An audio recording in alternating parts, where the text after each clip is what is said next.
Hello, everybody, and welcome to Taking Control, the ADHD podcast on rashpixel.fm. I'm Pete Wright, and right over there is Nikki Kinzer. Hello, Pete Wright. Hello, everyone. Welcome to the show.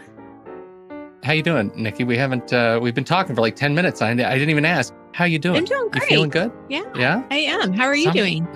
Oh, summer's wrapping up, and I'm starting to get all those emails, those back-to-school emails, like verify your kid is coming to school again, and you have college visits, and Yes.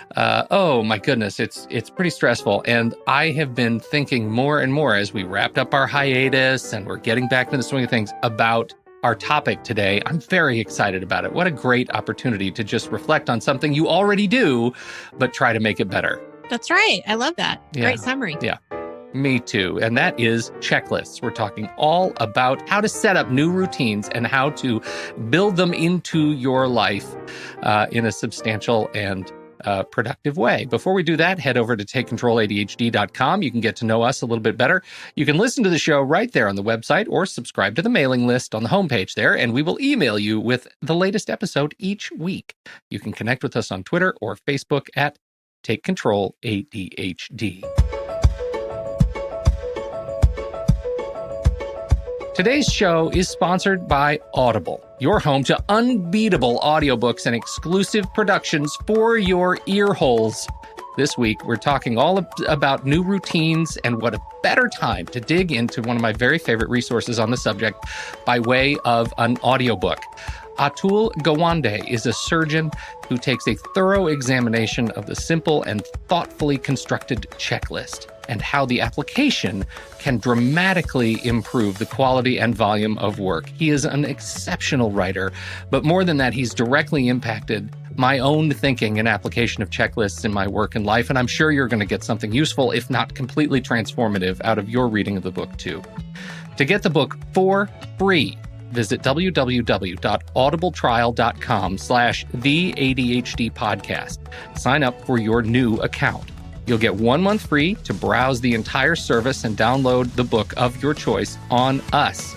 Search for the Checklist Manifesto or anything else you might be interested in reading. At the end of the month, if you're not satisfied, cancel your account. Keep the book forever.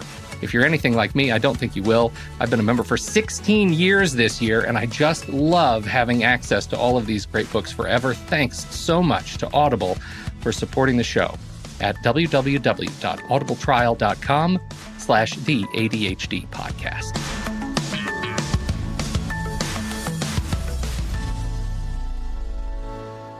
So now I understand why you said checklists, because This is what's on your mind. Totally on my mind. Yes. It's big. I really like how you said ear holes. You really caught my attention when you said ear holes. I'm like, what? Excellent. Funny. Two of the many holes in your head. Yeah. And that's how you listen. Mm-hmm. So I love that. That's right. Good. That's right. Good. So we're talking about setting up new routines today, Nikki Kinzer. And, this is ostensibly, it's part of our back to school season. But one of the things that really caught me is that this is not just for back to school, right? This is for everybody. This could be anybody, everybody. This is going back to school. This is just going to a job, maybe a new job, maybe your job you've been to, for the last 20 years. It's definitely a very universal subject. And it's something that comes up a lot with my clients and also with my group coaching clients as well. This is definitely a topic that's almost always talked about. It's become kind of the invisible thing in my life. Like, I feel like I've gotten into the routine of routines. Mm-hmm. And I think it's important to step back and reflect on how we create a routine. Why do we need routines, right? What is a routine, and why is it going to impact our lives? That's exactly what we're going to talk about today. And I think, first of all, let's, break it down. What is a routine? It is basically a set of tasks or a set of action steps that you're doing on a regular basis. And we have a lot of routines that we already do that we don't even think of as a routine. They're those habits, right? If you're getting up and brushing your teeth and getting dressed for the day, that is essentially a routine. And it's also a habit because you're doing the same things over and over again. What makes them helpful, I think, for everyone is it's a way to kind of ensure that you brush your teeth, get dressed, and get out the door, right? I mean, it adds structure to everyone's lives.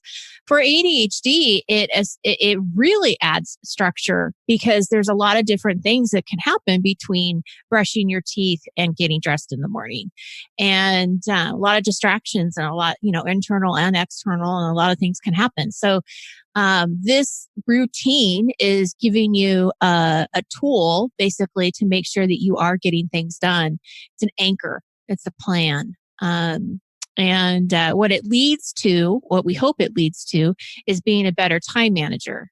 Because one of the things that I've talked to when I do talk to my clients about this is routines are one of the easiest things you can actually start estimating time around, because you really are doing them at the same time in the same order. And so when you're looking at how do I plan for the day, this is an area that you could really start tracking and estimating how long it really takes you. So this isn't about what you think it should take or how long you would like it to take. It really is about the real time. And then you can start planning more effectively. Yeah, and the beauty of it is that you can really practice, right? You get better at routines, and I think we can lose the sense of practice that comes with routines if you're just looking at it as a checklist, right? The important part of doing a routine is to do it long enough that you get good at it. And it doesn't become so hard to do, right? And when we first start out doing routines, they have to have our attention. And that's where the checklists, I think, really come in handy, is because it's an extra tool that you can use to not rely on your memory. Right. But one of the things that I do want to address before we really get into how to create a new routine is asking the audience, don't just create one for the sake of creating one because you think you should have one. Because I think there's a lot of should around routines. Yeah. And so I would ask yourself, before you start this process, is really clarify your purpose for the routine that you're looking to do, and know your why. Why is this important to you? I think part of that for me comes in figuring out the problem I want to solve first. Exactly. Right? That's right. If you back into it from, I have a challenge getting out the door in the morning. I have a challenge, making dinner at night. I have a challenge going to bed on time. Then you can back into it by examining whether or not there is a routine that you can document that will help you address that problem. I love that approach. And I'm glad that you bring that up, because, and that's a really good place to start, is let's not create routines for everything in your life. Let's create a routine that really would mean something to you. So it could be about just meal planning and getting dinner on the table every week. Let's just start with that, which we're going to talk about next week, everyone. That's right. Right? That's going to be fun. But just starting with one thing, like, okay, I'm always 10 minutes late. All right, let's look at that morning routine and figure out where are we losing that 10 minutes. But I really say, I recommend starting in one area and really just focusing on that first, because then you can start seeing the effects of it. Even laundry, cleaning your house can be a routine. But we gotta break that down. So should we talk about creating a new routine? Yeah, absolutely. So we're choosing something that means something to us, right? We're going to start kind of small, because I think that's always the best way to do it. And so you've chosen that area, and now we just need to brainstorm the tasks that need to be done. So what are the have tos? What are the things that are nice to have? And I'm going to specifically talk about the morning routine. When you look at what has to happen in the morning versus kind of what would be nice to have happen, what you're doing is you're allowing yourself some buffer time.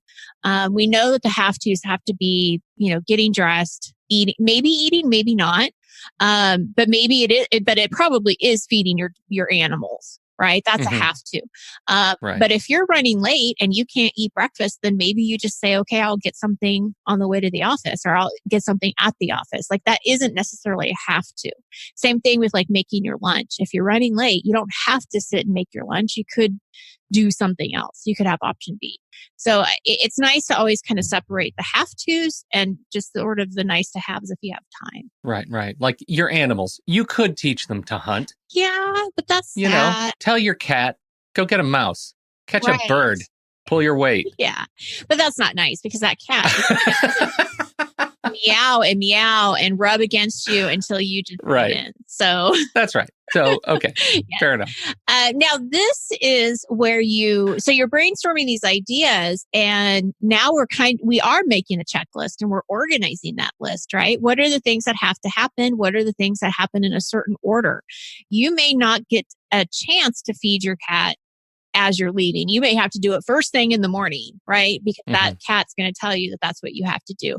So that's what you're trying to do is you're figuring out, okay, what's everything that needs to be done and what is the order? Is there an order? Maybe there isn't. So that's where you can kind of play around with how much structure you really want.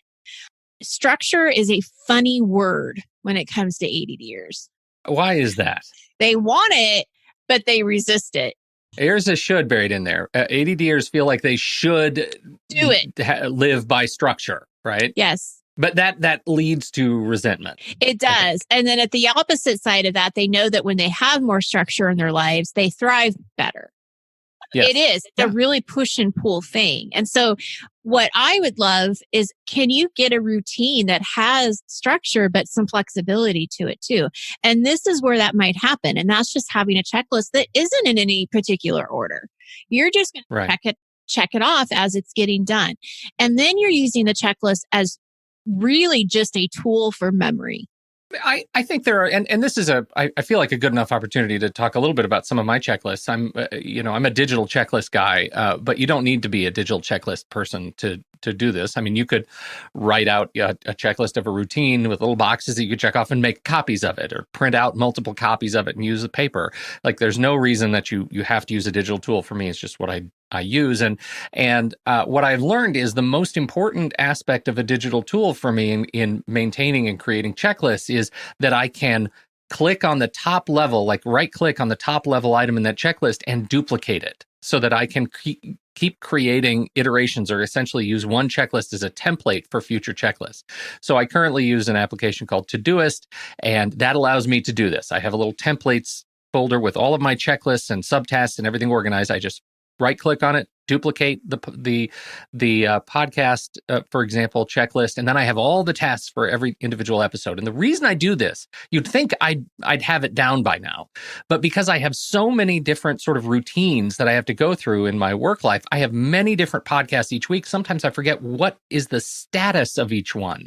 And by looking at those boxes that are checked versus unchecked, I can see how far I've gotten in each individual part of my checklist, or each individual routine that is running simultaneously, that is the same, but it's for different shows that I'm doing. And so that's one example of using a checklist over and over and over again that I feel like is really important for repeating routines. Right. Yes, absolutely. And that's, I don't know, does that make any, I feel like I was just sort of rambling there, but I hope that made some sense. No, and that is definitely, there's a couple of things going on there. It's that I think probably satisfaction of I'm able to check this off, and I'm able to go back and see where I'm at and not get confused. Yeah, every Monday morning I can go in and open up each one that I'm looking at and see where I am. What's the first thing I have to do in the morning to keep my routines moving forward? Right, absolutely. Yeah, great example of a system that's working.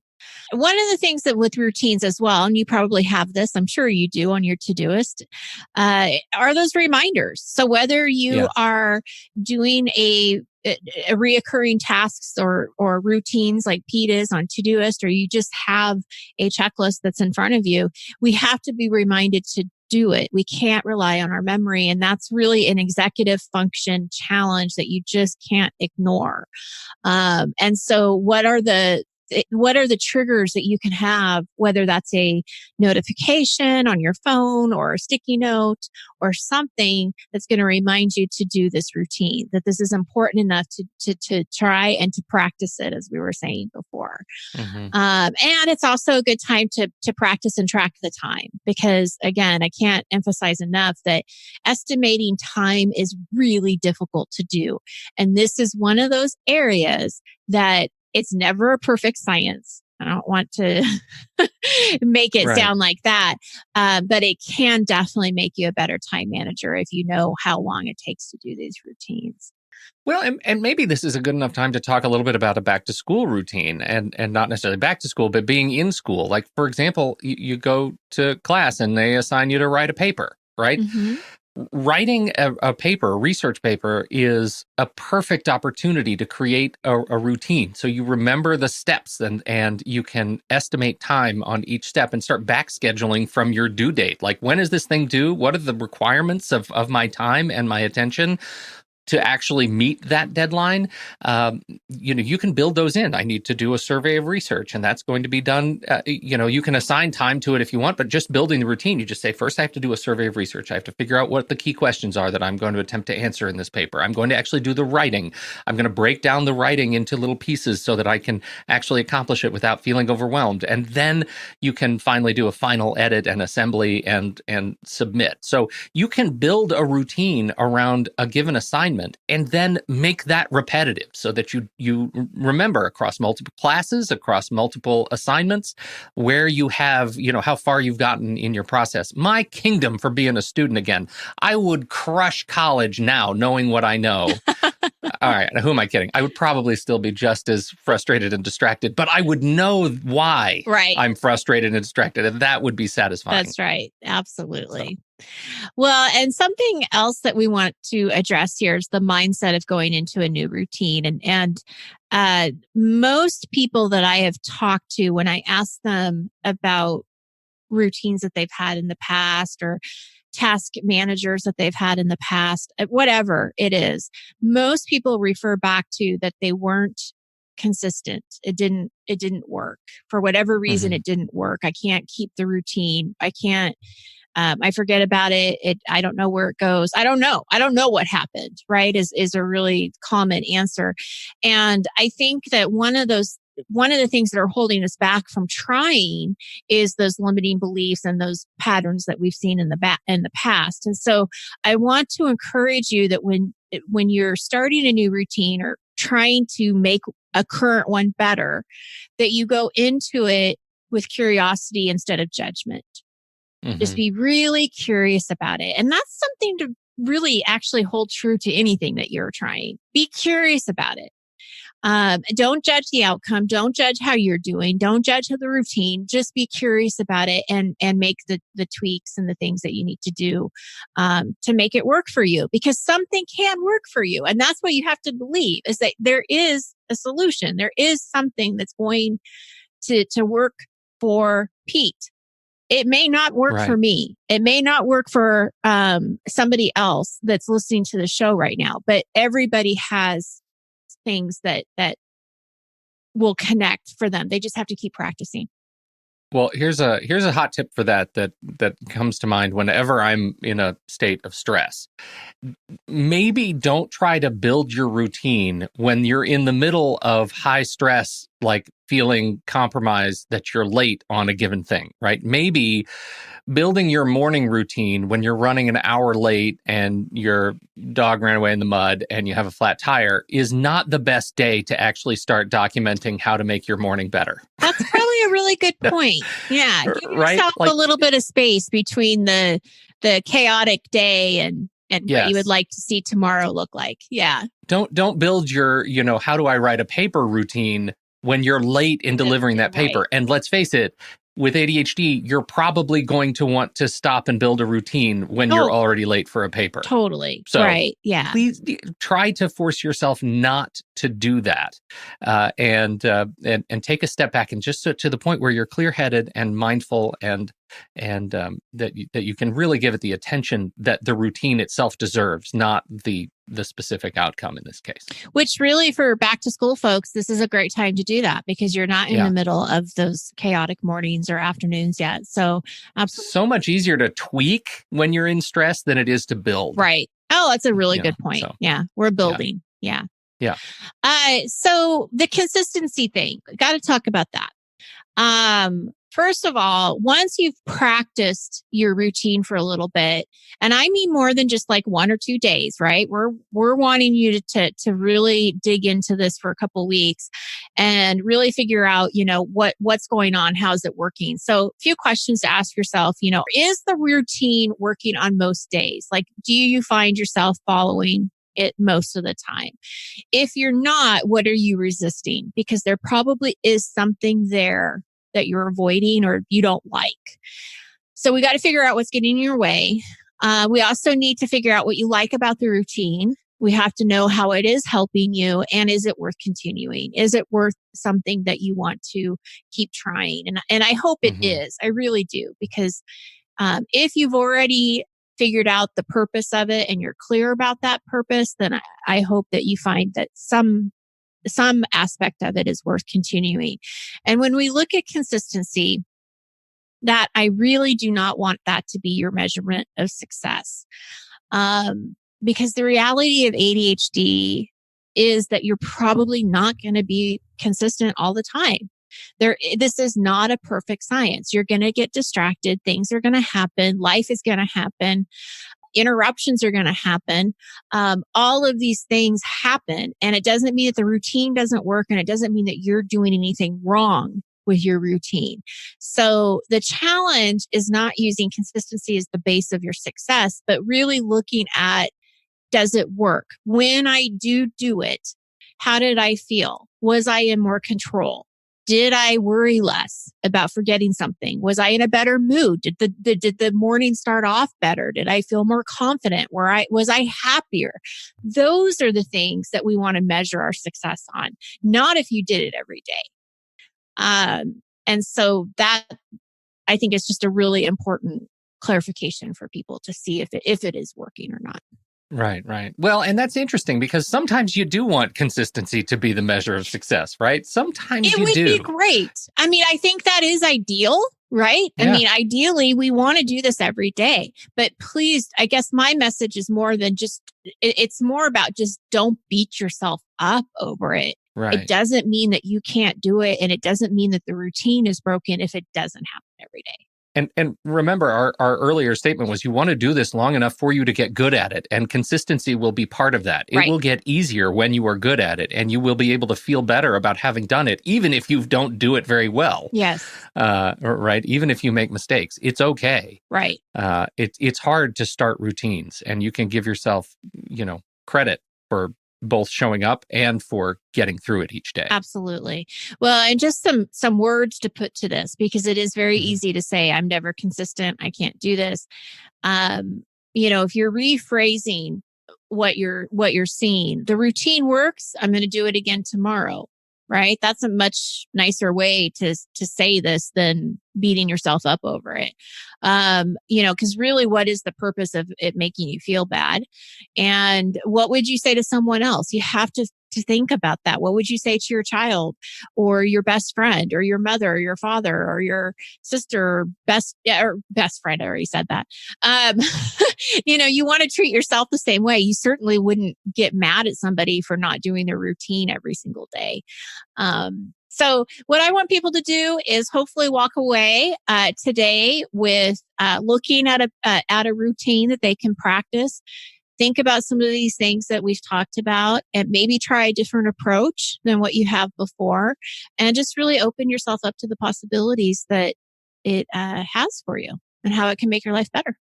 It's super useful, and I hope just the conversation rekindles some interest in reviewing your routines. Figure out how they can work for you. And thank you all for downloading and listening to this show this week. We appreciate your time and attention. If this show has ever touched you or helped you make a change in your life for the better, if you've ever found that you understand your relationship with ADHD in a new way, we invite you to consider supporting the show directly through Patreon. It's listener-supported podcasting. With a few bucks a month, you can help guarantee that we continue to grow the show and join a community of others living with ADHD, open to supporting one another directly through our online community. Visit patreon.com/The ADHD Podcast to learn more. On behalf of Nikki Kinzer, I'm Pete Wright, and we'll catch you next time right here on the ADHD Podcast.